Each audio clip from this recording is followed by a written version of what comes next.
we are talking to people about opportunities for young people. Where are the opportunities? Because as we go around, we kind of hear from young people that there aren't opportunities. There are no jobs. There's nothing for them in this country. Is that true? You're an experience. You have many years working and you have a lot of experience. What would you tell to young Botswana looking for jobs to say, what is your recipe? What should they do to be successful? And what are they not doing right? So two parts. What are they not doing right? And then the other part, what should they do to be successful? Yes, success is it's different things to the different people. But I think it generally you gotta go with what you like. Okay? You go with what you're very passionate about. That even if you're not paid, you still wake up and do it joyfully, because that is likely to stay longer than going with something that you are. Because people tell me there's money in this. No, go with what you're passionate about and it's easy. Do you see the young people doing what they like? I think young people have got so many choices that it's very difficult for them to commit. They seem to have so many choices here and there, and they like scatterbrain everywhere. You know, not that there's nothing wrong with being very versatile, going there and there. Even the Bible says, throw your bed upon many waters, because you never know where the wind comes from. But there also needs to be management of that, you know, and commitment to whatever they want to do. Okay, so if you were to give them advice, what would you say to them to succeed? Because to say, okay, do 1, 2, 3, 4, 5, 6, you succeed. 1, commit to what you want to do. Stay with it. It's not easy sometimes. You fall, you get up and do it again. Fall, get up and do it again. Information is everywhere. Research. Package everything you do with excellence. Move. Commit to what you want to do. Be focused. When you fall, get up again and do it. Do your research. Do your due diligence before you get into something. Do your market research. Is there need for that? Okay. And sometimes stay away from the loans as much as possible. Financial mismanagement is really a killer. But they say, I don't have money, so how should I start a business? Use other like people's money. You can use other people's money. Yeah, then that's why they are borrowing. No. You can use other people's money in a way that is sufficient. You know, when I started, I bought this property years ago. I got an investor to say, okay, I've done this shop. It was just a factory, just an open factory, but I want to turn it into a hotel. So I got a Chinese investor and say, okay, come and partition, rent for a certain number of years, give me a minimum, and pay off your loan. You know, and that worked, because at the end of the day, the exchange, the interest and other things, I could manage to pay off. So you find a way of partnering, use other people's money where possible, and be very careful with money. Yeah. So 2, that's 1. Commit. 2, partner with others. Is that all you would tell the guy who's just left here? I have been passionate about this. Package everything do with excellence. Go an extra mile with your customers. You know, they expect that these pants are going to be done at 5 o'clock. Give them to me a day before, if you can. You know, surprise them. Okay, go an extra mile, making sure that it's packaged with excellence. And know that it's also about relationship. You know, it's very important to have relationship with the staff, have relationship with your customers. Nurture those relationships. Let them come back.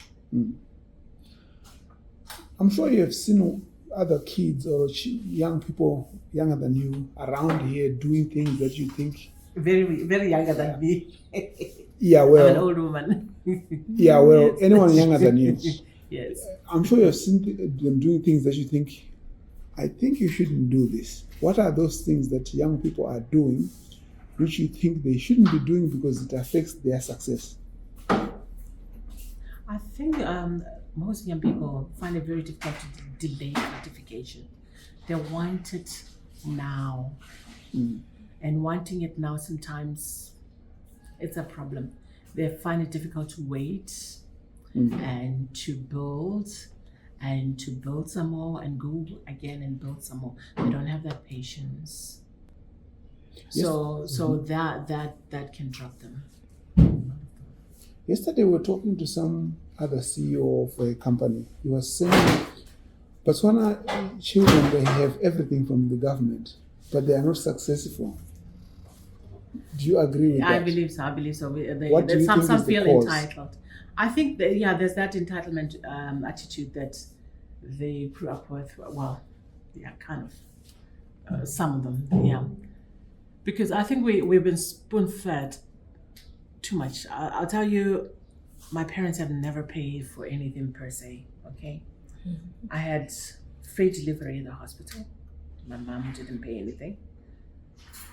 Free education, right from primary school to tertiary. They sent me outside the country, paid for my accommodation, paid for my books, gave me allowance. When I came back, they gave me money to start, bought me machines to start. So some people can have a degree of get spoiled a bit.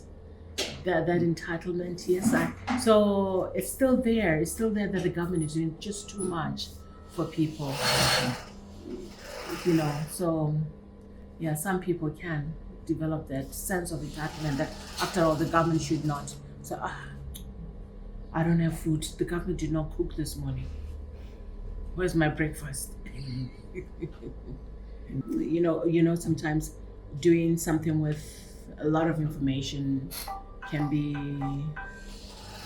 good, sometimes it's not so good. I think maybe when I started when I was 22, I didn't know a lot. I think I could have freaked out and not started. And there's a lot of things that I discovered along the way. But one has to keep on going. Sometimes it's easy to see, okay, my friend, they're employed, they're getting job security, they know for sure that the money is coming. Sometimes as an entrepreneur, you can stay months or sometimes even years, not getting the money that you're thinking you'd get. Money is so important. Plow it back. It comes plowed back into the business. Plow it back. Okay. And as much as possible, delay gratification.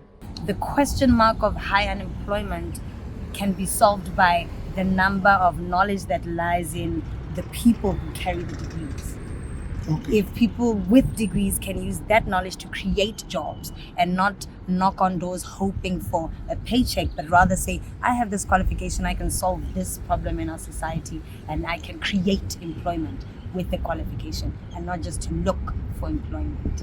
The last question is, if the government is doing all these things, and you already said there are people with degrees, why are young people in this country not successful? Or are they successful? The few that are self-reliant, driving to my second point, would regard themselves as successful, but to the majority that feel like we are still lacking with the push and support, my thing would be the free education, the free healthcare, the free, we have legal aid. There are little small departments that run through the department and the ministry that oversees, justice and legal practices within the country. So we have a lot of things that can advise and facilitate people becoming empowered. But the problem is that we are given free education with this mindset that getting a degree gets you a job. Okay. So when people are not getting their job applications approved, they feel like they failed, but you're sitting with 4 years of knowledge that is supposed to create solutions in your community, not just for you to go and look for a place where you get a paycheck. So what should people do with that degree, with that knowledge? People should be utilizing the resources that are already free with the knowledge that they've acquired through the free education. And by the way, in retrospect and honest truth, it's not free education, it's a loan that you eventually have to pay back. So there is that accountability also that is neglected because of the entitlement of too many free things. Okay. Yeah, we wouldn't take from them what's free, but we would say empower yourselves with what you already have. Look at that. Look at all those books that you read and study, all those hours of library assignments, research, citations, dissertations, all those things that happen in the process of acquiring qualification. Those are principles, skills, and knowledge and resources and networks that are meant to make you employable, but beyond that, they're meant to facilitate you creating employment. That's the reason why governments invest in education towards the civilians as empowerment to the workforce. Yes. Final question. Do Botswana hate foreigners? We have been hearing a narrative around Botswana and foreigners. Is there anything you want to say? With the little ignorance I have, especially because of the exposure I've had living in South Africa, I will say the self-hate that we have towards each other as black people when we enter each other's countries comes from the fact that you as a citizen are entitled to opportunities, but you are not hungry enough. You find that foreigners are taking opportunities that are there for locals. But locals either have too much pride, too much entitlement, or they're lacking some sort of information, or it's there isn't a sound reason to hate your fellow African man. And so as a general question, I think there's no substance behind that. Yes. Okay. It's true that there are some locals who will always feel intimidated by foreigners, but that's kind of, it's just somebody rejecting the spice of life, I feel like. Okay. Yeah, we need foreigners with that different minds, that different levels of hunger to develop. But they say they are taking jobs. We were talking to another lady yesterday saying It speaks all to these one shops Can you go are to owned by, all these shops are owned by foreigners, and we don't have opportunities to establish our own shops. But you find that, like I say, this legal aid, which is a government facility that can help you to get the right contracts, to get, there are things, there are resources. People just need to find the right information to be empowered enough. Okay. People perish from a lack of knowledge. Okay. When you have the right knowledge, you're empowered to make the right decisions in order to get the desired outcome. What would you say leads to success? What would be your recipe that you tell them, do this, I think you will be successful? Or what are the things that you say, what, do 1, 2, 3, 4? No, just to put effort in whatever they do, just to put effort. I don't say they don't put effort, but they can put more effort in whatever they do. Okay, so in other words, they need to be put to exert more effort Pressure. into. Okay. Do you think they are not? That's what I'm saying. I don't know whether I'm not saying they are not, but they need to. Okay. You know, everything starts with your mind, the mindset.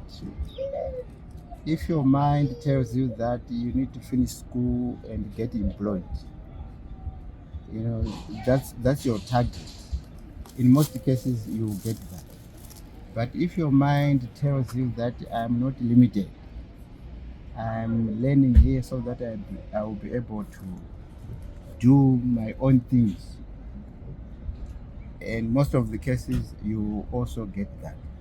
So the number one thing is to have a positive mindset that is so independent, not to depend upon the government. To say government this, government that government they should give us this, they should employ us, they should. But you went to school, and the good news about this government is they sponsor their own. And most of these students, most of these kids that go to school, they pay very little.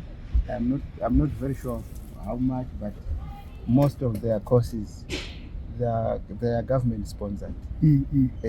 So it's somebody who loves you is somebody who gives you education, because education is the key.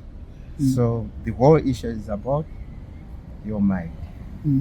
It can boil down into so many things, like your innovation, that you should not just rely on things that are there already, but you should be innovative, and also be ready to learn from others. Not to just say, no, this is me, this is my country, I was born here, I'm entitled to this. Learning does not end, but we should be able to be teachable. Let's learn to be teachable. Let's be prepared to learn. Because the opportunities are in all these areas. They are not just here, but Botswana provides us with a base, and a very strong base for us to be able to leverage. So for you to compete, you need the tools, and they may not necessarily be tools you get from university. So I would say to anybody after high school, it's up to you. You need to find the skill. You can sit on your laptop and pick up 2 courses that you believe teach you how to code because you want to code. And after that, you can work anywhere in the world because you can code in Python or whatever. But now you can code. So you can, and you don't need to go anywhere. Because you can code, you can get the job directly from the internet and code and get paid, right? You didn't have to go to university to do that. Can you list your principles of success to someone who's going to hear you, who is emulating a young person out there, wants to be like you? What are your principles of success? You can number them in the shortest way you... So that's an interesting question because I get asked it all the time. And something shaped my life when I was very, very young. Okay. There was a brand when I was growing up called No Fear. No Fear was a brand. I don't know whether you guys remember it. And I remember buying a t-shirt. At the time, it just looked cool. And it said at the back, it was a No Fear brand. At the back, it said, if you are not sitting on the edge, you are taking too much space. So it's kind of shaped my life because that's, I've learned to not worry about risk. Because everything we do is risk, but just to try and calculate the amount of risk I'm comfortable to live with, but to understand that everything that I do is risky and accept that there will always be risk around me. So I'm very comfortable in a risky environment. My business requires me to take risks every day. Okay. Right. Success is not permanent. Neither is failure. Right, so that's how we live our lives here, and I think so far, it teaches you to accept when you failed, but also to learn to get up and go. So basically, those two are for me are the fundamentals. Success is really a straight line. If you are not sitting on the edge, you are taking up too much space. And everything sort of revolves around those philosophies. It's about life skills. It's about training. You can train for a certain thing, but if you don't know how to apply that training in real life, then you're set for failure. So maybe what I'm saying is you need something as part of education or beyond education to prepare young people for the world out there. So suppose you are talking to the youth in front of you. They've just finished university, they've all passed. What would you tell them to say, okay, do 1, 2, 3, 4, 5, you will succeed? What would be your recipe or your counsel to them and say, for you to be an entrepreneur and successful one, do 1, 2, 3, 4, 5?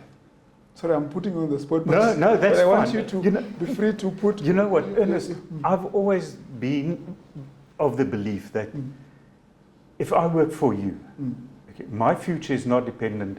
You don't create my future. I create my own future. I'm the one that needs to show to you that I am good. I am the best. I am the person that you want. So I need to create my future. You're not responsible for my future. You give me a job. I've got a contract. Very nice and everything. But if I want to keep that contract, and if I want to grow in the business, if I want to grow in my own business, it's my responsibility. I create my own future, not you. Yeah, so that's a good summary. But what do you mean to an individual who's young when you say create your own future? I think it's a loaded word. Can you sort of... There's ethics. There's a hunger for the job. There's a need to continuously learn, continuously develop. Someone told me once this whole story, and I love repeating that one. There were two singers in the late 80s. One still sings, and I believe she had 1.5 million at a concert recently in Brazil. People attending her concert, 1.5 million. When the two of them started together, the other one was the biggest. But she just stayed on her level. She didn't continuously renew herself. The current singer, or the one that's continuing, she kept on renewing herself. So you need to renew yourself throughout your life. It's this whole story around continuous professional, continuous education. You need to keep on renewing yourself. If I had a house that I rented out in 1970, and it still looks the same, still the same furniture, everything, you know what, I'm going to get less for as rent income than what I would have had if I had continuously renovated or improved or just upheld my building. So you need to rejuvenate yourself. The expectations that we have found from young people is that they've done all of that. You have sent me to school, I've done that, I've finished, I've passed. I'm looking for a job, you tell me there's no job. Or I get the job, you tell me I can only work for 6 months, or you give me a short contract. What should I do? Because my knowledge is still fresh. So we kind of get a very different expectation. I think across Southern Africa, there's one thing that I found out is people have kind of, especially young ones, they have generally the same expectation that somebody should come and say, things are going to change for you if you keep just waiting for someone to come through. Anyway. You mustn't wait. That's the whole thing. You can't wait. The waiting game is for people that don't want to be out there. You must have that hunger that I keep on mentioning. So you must be out there looking for opportunities and creating opportunities and creating your future. What does creating opportunities mean for you? Can you expand on that? I think you said something earlier on, but I want it to come out clearer. So if I was out here and I wanted a job, I will go out and I will go and sell myself. I will go and market myself. In my business, I need to have more clients on board. So what do? I go out there and I market myself. Same happens for an individual. The individual needs to market himself or herself. So that involves them going out and say, I'm looking for a job, I can do this for free. While I'm learning, I just come here and work. Can you take me? You don't pay me anything. That would be probably, I was using the word internship. So internship, definitely. I think people must be out there. They must see internship, because it's that internship that will open the doors for you, because now you've got 6 months experience and the next place will maybe give you 8 months, but then at the end of the day you've got 14 months experience, and like that you grow throughout the process until you achieve your goal, and then you set new goals.